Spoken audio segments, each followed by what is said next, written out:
یہ داعش کے نام سے یا دیگر مختلف ناموں سے یہ جو تنظیمیں آتی ہیں اور پھر چھا جاتی ہیں اور ان کے پاس جدید اسلحہ بھی ہوتا ہے، سرمایہ کے انبار ہوتے ہیں، یہ میرے اور آپ کے فنڈ سے نہیں چلتی ہیں اور نہ مسلمانوں کے چندے سے چلتی ہیں۔ جن لوگوں نے ان کے ذریعے سے اسلام کو بدنام کرنا ہوتا ہے وہ اربوں روپے کا بجٹ ان کے پیچھے لگاتے ہیں اور پھر ان سے وہ کام کرواتے ہیں جس سے وہ اسلام کو بدنام کر سکیں اور اسلام کو رسوا کر سکیں، اسلام کو ذلیل کر سکیں۔ لیکن اسلام اپنی اصل حیت کے اندر، اصل صورت کے اندر ایک امن کا دین، محبت کا دین، صلح کا دین اور پیار کا دین رہا ہے۔ میں کہتا ہوں اسلام کا تو نام ہی اسلام سلامتی سے ہے۔ ہمارے ہاں تو جو انسان تو انسان رہا، میرے حضور نے فرمایا ایاکم والمثلہ ولو بالقلب العقور، کتا بھولا ہو جائے اور کاٹ لے اور اس کے کاٹنے سے موت واقع ہو جائے، جس کتے نے خاندان کے کئی افراد کو کاٹ دیا اور وہ ان کی لاشیں پڑی ہیں اور غصے سے بفرا ہوا شخص اس کے پیچھے دوڑتا ہے، تو اس کو بھی پیغمبر رحمت کی آواز آ رہی ہے ایاکم والمثلہ ولو بالقلب العقور، اس کتے کو مارتے ہوئے اس کی شکل نہ بگڑنے پائے، چونکہ یہ شکل تمہارے رب نے بنائی ہے۔ اور انسانوں کو جو ہے وہ قبروں سے نکال کر کے چوراہوں پہ لٹکا دیا جائے یا انسانی سروں سے فٹ بال کھیلا جائے تو اس کو پھر کس طرح اسلام سے آپ جوڑ سکیں گے؟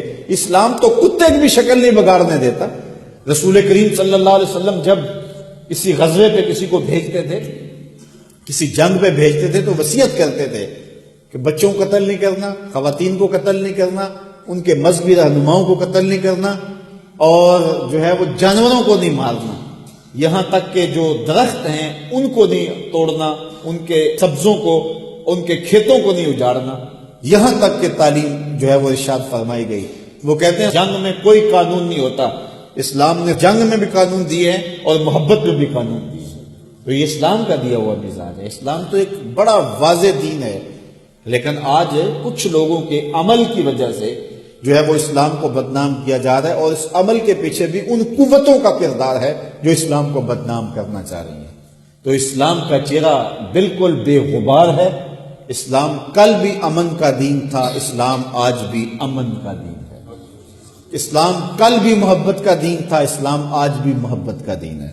اسلام کل بھی پیار کا دین تھا، اسلام آج بھی پیار کا دین ہے۔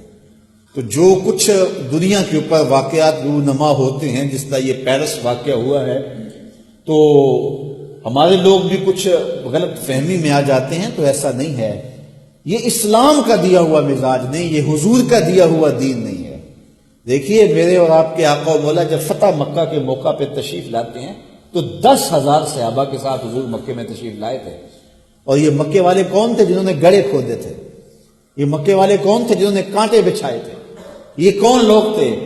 جنہوں نے گلے کے اندر کپڑے ڈال کے تاؤ دیے تھے۔ یہ وہ لوگ تھے جنہوں نے اوجریاں ڈالی تھی۔ انہوں نے تھوڑے دکھ نہیں دیے تھے، اذیتیں انہوں تھوڑی نہیں دی تھی، لیکن حضور علیہ السلام جب تشریف لائے، حضور کی آرزو یہ تھی کہ لڑائی کی نوبت ہی نہ آئے۔ اپنے چچا سے کہا کہ ابو سفیان کو کسی ایسی جگہ پہ لاؤ جہاں سے وہ ہمارے لشکر کو دیکھے، اور نفسیاتی طور پہ حضور چاہ رہے تھے ان کے اوپر دباؤ پڑے اور وہ لڑنے کی نوبت ہی نہ آئے، ورنہ اگر نوبت آتی تو ان کو کاٹ کے رکھ دیا جاتا۔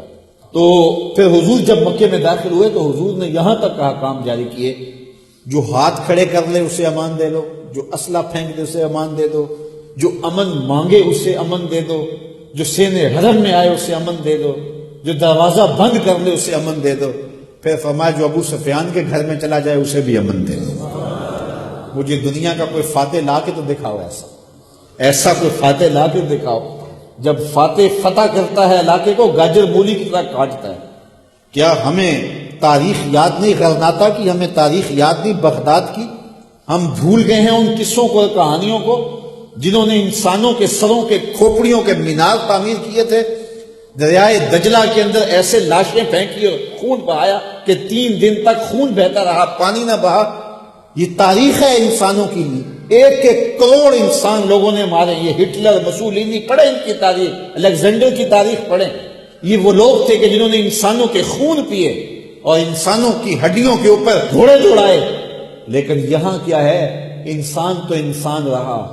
رسول کریم یہ بھی ارشاد فرماتے ہیں کتے کی شکل بھی نہیں بگاڑ رہے۔ تو یہ میرے رسول کا دیا ہوا دین ہے، سچا دین ہے، کھرا دین ہے، امن پر مشتمل دین ہے۔